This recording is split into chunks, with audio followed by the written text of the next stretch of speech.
Hey guys, it's Danny. Today we are talking about Cattleyas. It is their season. It's Cattleya season pretty much all the time because some of these girls can bloom at any time of the year, but I do find that summertime they do bloom a lot more, or I have more of them blooming. Anyway, I love Cattleyas. I think my collection is dominated by Cattleyas, and I think they're kind of making a comeback. I'm like, if I see the videos and the vibe on YouTube, they're starting to compete with Phalaenopsis, which is great in popularity, and for good reason. There are so many hybrids. They're so gorgeous. Look at this one. They're so gorgeous still because they have just become my favorites, and I think many of you are thinking of purchasing Cattleyas. I decided to make this video because this video is for you. You have to know a few things about Cattleyas before you go purchasing them and expecting them to do things.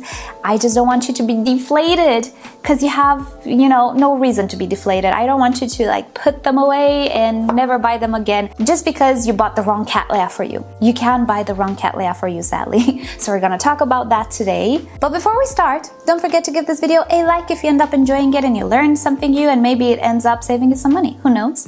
And why not subscribe? I post multiple times a week and it's completely free. But if you're feeling a little extra and you have the possibility, do consider further supporting the channel by becoming a member and getting access to some exclusive videos and behind the scenes. You can also use the affiliate links that I always have down below in the description, and that greatly supports the channel as well. You can also check out the merch. We have some beautiful orchid mugs and an orchid puzzle, and if you do the puzzle, do please tag me on Instagram or somewhere. Show me your puzzle, let me know if you liked it. I really want to know because I have mine framed. I love it. And if all else fails, you can use the super thanks option below my videos. Righty then. So Cattleyas.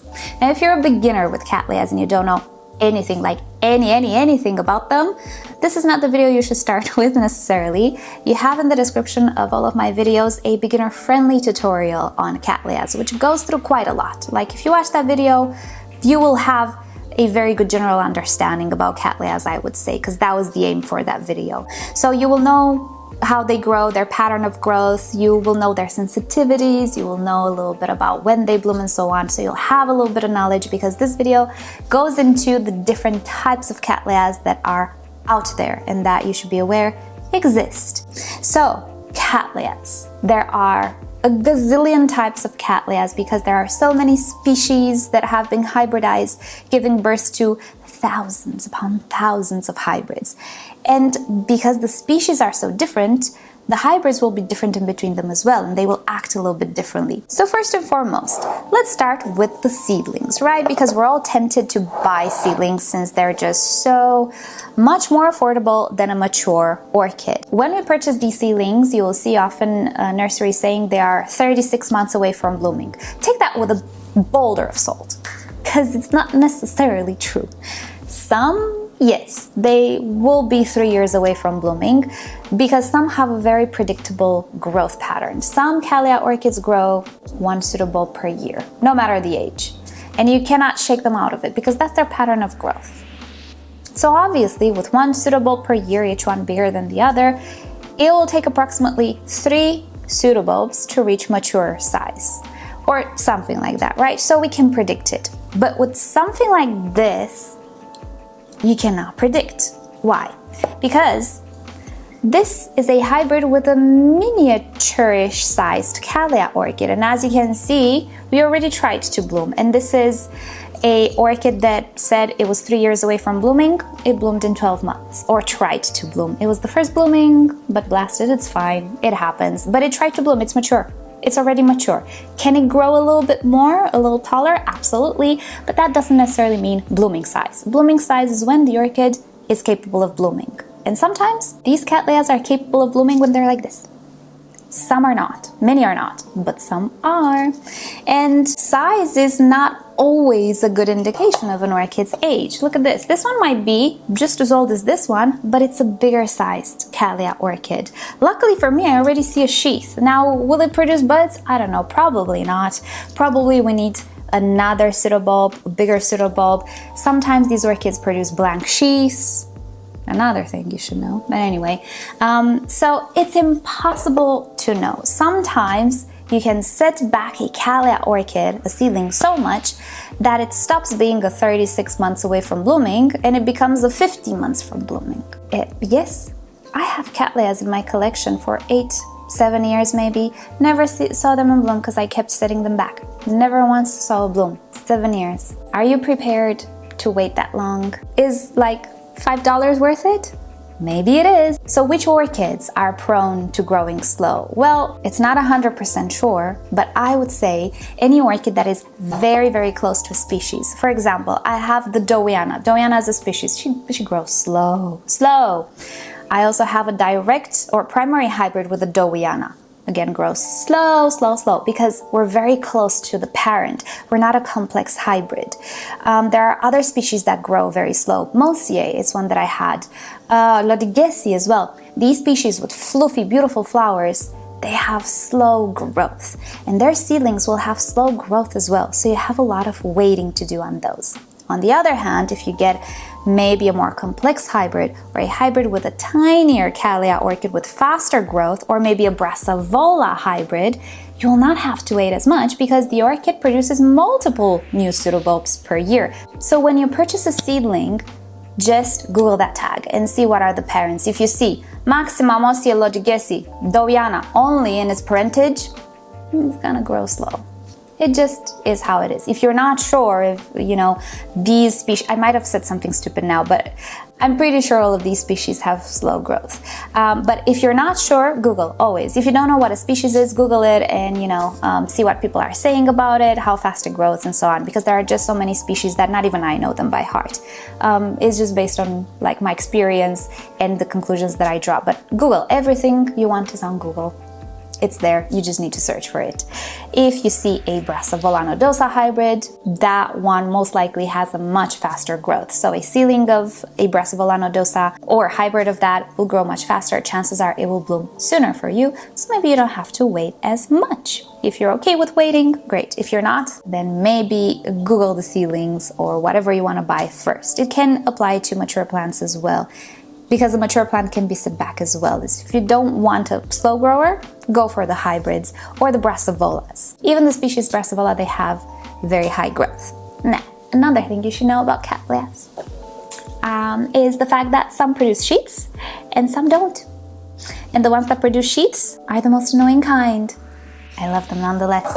But some Cattleyas produce the buds directly from the little stem. You see the buds as the pseudobulb matures. You have buds, yes, you will have flowers. It's very, black and white. We see buds, we're gonna have flowers. We don't see buds, who knows? Who knows? It's very unclear. Which Cattleyas produce sheaths and which produce buds?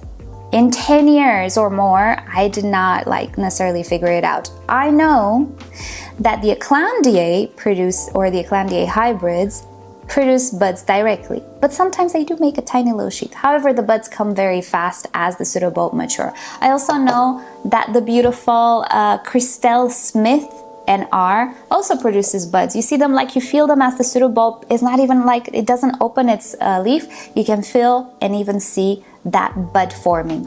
Very, very straightforward. It's gonna bloom because it has buds. I can see the bud is already formed. But something like this, something like this doesn't make buds directly. It makes a little sheath. I'll give you some close-ups with some other orchids because I have a lot of them with sheath. Cattleyas and sheaths, very close friends. It happens a lot. And especially the orchids that bloom once a year, they can produce a sheath, let's say at the end of winter, in spring, and they can hold on to a sheath for even a year. The sheath can even dry in some instances, and at some point it will produce buds in that sheath. They will start to grow in the sheath. They will break the sheath. You're gonna be like, when did this happen? Oh my gosh, I'm so excited. But it can also happen that nothing will ever sprout from that sheath. A sheath does not guarantee blooms. That is why it's so annoying. So which orchids produce sheaths? Again, impossible to know. But in my experience, the former Laelia purpurata, I think it's Cattleya purpurata now, it has a sheath, it holds on to that sheath even for a year. The Cattleya Dowiana, again, has a sheath. Mossiae, again, I think it has a sheath. Intermedia has a sheath. All of these fluffy and very beautiful species, they do produce sheaths. things that don't produce sheaths, as I was saying, Cattleya, I don't think it produces sheaths, and the smaller Cattleyas generally, maybe the former Sophronides as well. If they have a sheath, it's a small sheath and the bud is right there in the sheath. It's just like a protection thing. You will see that the Purpurata, for example, has a very large sheath. Again, Google is your friend. Google will tell you more than I can tell you, but I will be honest and say that I'm not sure which ones will have a very big, long-lasting sheath. For example, the Chantilly Lace Twinkle has a tiny sheath, but it doesn't mean anything because already when the pseudobulb is mature, in that sheath I can see something going on. So it produces flowers very fast. This one did not have a sheath. It produced a bud directly. But to make things even more complicated, especially with hybrids, a sheath doesn't always appear. Sometimes buds appear, sometimes a sheath appears. Why? Because it's a hybrid, it's a complex hybrid. So these are some annoyances that you will have with the hybrids. Are they worth it? Absolutely. I would not be put off by Cattleyas to such an extent as to avoid them completely because of the sheath versus buds versus slow growth situation. I will try to aim my purchases on things that I already know are capable of having faster growth, and that comes with experience and Googling. There's a lot of Googling that I've done in my life for orchids. Lots. Do you know what I do before I go to sleep? I Google stuff. Do you know what I read as a pastime? Google about orchids. I don't read, I Google. So there is lots of Googling around. And I still don't know for a fact which have a sheath, which don't, unless I already own them. But definitely I can aim my purchases to maybe one or another. You guys know this probably about me. I love Brassavola hybrids. They're beautiful. They smell beautiful during nighttime, but they also have fast growth, and I love fast growth. I don't have a lot of, I don't own a Cattleya Purpurata. You know why? Because I'm saving up for a Carnea variety. I love that color, and it's not so often that I see it for sale, and when I see it for sale I don't have the budget, and when I have the budget I don't see it for sale, and so on and so forth. So I'm not occupying my space with the Cattleya Purpurata because I had her in the past. It's nice, don't come for me, but it's a little meh for the display, my opinion. So I'm waiting for the Carnea version. So yeah, I am aiming a little bit my purchases towards the Brassavola hybrids because they grow faster. That's it. And I'm also looking for shorter Cattleyas, not tall ones. And another thing you should know again about Cattleyas is that if you're expecting fragrance, because everybody talks about how fragrant these orchids are, well, don't. For example, you can have a hybrid that is a hybrid of this super fragrant orchid. Oh, I'm gonna bring her. Hold on. I have to, she is my favorite. So, you see this beautiful orchid, she's a Lodigesi hybrid. People say Lodigesi is very fragrant, very nice. Ooh. This one has almost no fragrance. You look at it, it looks like it should be fragrant, right? It's barely, please. No. She's not fragrant. Let's call her non-fragrant because this is just not enough. But she's so beautiful. So again, if you're aiming for fragrance, Google to see what people say. And also keep in mind that not all individuals of the very same line hybrid will be as fragrant as others. There could be some variation there as well. Also keep in mind maybe a first time flowering might not be fragrant, or maybe if there isn't enough light, it won't be as fragrant, or who knows, many different reasons. The fragrance is very volatile. See what I did there? The molecules are volatile. Anyway, so yes, there are some orchids which are known to be highly fragrant, and I think most of us getting fluffy flowered Cattleyas, we get them, okay, for the looks, but also for the fragrance, because most of them have a beautiful fragrance. But there are some that you'd expect to be very fragrant that are just not, and you just have to know that. Also, you have to know, Sophronides and many of their hybrids, they're not fragrant either. They're tiny, they're red, they're beautiful, they're not as demanding, they're very appropriate for more intermediate climates because Sophronides is not a hot grower. Beautiful, they fit everywhere, they don't have fragrance. It is what it is. Brassavolas as well. I have a Brassavola hybrid that is a Brassavola cross Purpurata. It did not take any of the Brassavola fragrance during nighttime. Nothing at all. And it is like a primary hybrid. Nothing from the Brassavola. It took everything for the Purpurata, which is not much. Purpurata smells during the daytime, a little sweet, a little nice, but I wouldn't make a novel about it. I would make a novel for the Chantilly Lace Twinkle. It's beautiful, smells like oranges, oh my gosh. I would, but Purpurata not as much. So with that, you know, keep it in mind. Don't be disappointed and appreciate other things, such as just how beautiful. Just how beautiful. This contrast, this soft, incredible lavender. Amazing. No fragrance. What to do? Okay, what else you should know? You might already know this, but in case you don't, they have sensitive roots. I cannot even begin to tell you how sensitive they can be. I'll show you. Hold on. Do we see how dehydrated this orchid is? I did a mistake. So this is one of my Dowianas. I have a few, multiple. This is the one that I set back a million times. And I repotted it recently because I did a mistake in thinking, oh, it's gonna produce roots now because it has a new growth here. No, I forgot. This is the type that produces roots on an already mature pseudobulb, not when it's maturing. And of course I repotted it and the older growths lost their roots, and what do we do now? We're getting dehydrated and a new growth cannot mature. I might lose this orchid because I did a mistake. I forgot the roots are coming when the pseudobulb is already mature. This can happen. Which orchids grow roots after the pseudobulb even blooms? I cannot tell you for a fact. I didn't learn them. This one for sure, but there are others and there is no way to know. You can Google it, but I don't know if people actually talk about this necessarily. Some Cattleyas only put out roots at a very specific time of the year and don't even bother with roots hormones. No. You can't fool them. They will produce roots when the actual structure is formed to produce roots. No matter how much you dose the orchid in hormones, it will not start to create roots where there is no root possibility. It's like trying to make roots grow from the flower. There's nothing formed there that can create roots. And if you kill off the older roots, it's done. This is how I lost my Mosier. And it bugs me to the day because it's a silly mistake, but I get sometimes maybe overly confident and I think, oh no, it's gonna start to produce roots now. So I have everything out, might as well repot it now. No, with Cattleyas, it's always good to wait until you see the new roots. You can keep a journal if you're into journaling, if you have time to make some notes on your orchids, on your Cattleyas, you can absolutely do that. But yeah, if you didn't know, not all Cattleyas grow roots at the same time or whenever they grow a new growth. End of story. No matter how well you treat them, no matter what miracle potions you put on them, they will not do things that they are not genetically programmed to do. End of story. And we gotta accept reality. So make sure when you repot Cattleya orchids, and especially if it's one of those Cattleyas with slow growth, those are the worst, wait until you see the roots forming. The roots might form even after the blooms are done. You might have a Cattleya like crawling out of her pot and it will mess with you. You'll be like, oh, I want to repot it so bad, it is time. Just don't. Wait for those new roots to start growing because you can actually lose the entire orchid. It happens. Anyway, so that's another thing you should know about Cattleya orchids.